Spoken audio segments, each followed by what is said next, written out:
My husband's first love had a depressive episode and jumped off a building. In a fit of rage, he dragged me, 8 months pregnant, to an abandoned amusement park and strapped me to a drop tower ride. His men stood by, their faces blank as they bound my wrists and ankles to the cold metal seat. If you hadn't provoked Sienna, would she have had a breakdown and jumped?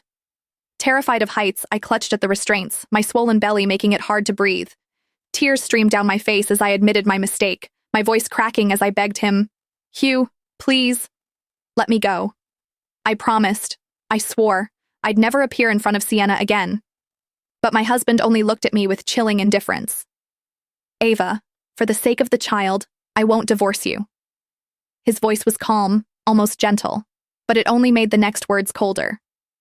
"But the pain you've caused Sienna, I want you to pay it back 100, no, 1,000 times over." Hugh ordered the ride to be set to run nonstop for an hour, then turned and walked away without a backward glance.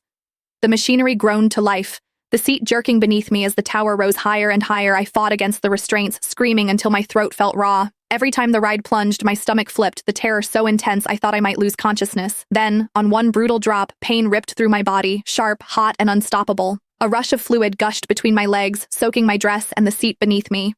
The next day, Hugh finally remembered that I was still there. "Ava, Sienna is fine now," he said, his voice devoid of concern. "As long as you apologize to her, I'll let you down."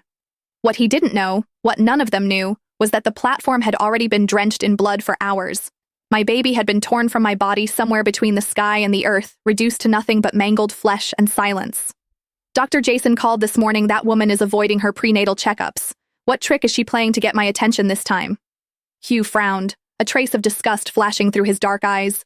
Beside him, Mason, the family butler, turned pale, his voice trembling as he spoke. "Sir, Madam still hasn't been taken down, and she's terribly afraid of heights. She won't even step onto the second-floor balcony. Now that she's in her late pregnancy, could something have happened?" Hugh's expression froze for a split second, before he frowned again, doubt flickering across his face. "Really? Ava's afraid of heights?" Before Mason could finish confirming, Hugh waved a dismissive hand.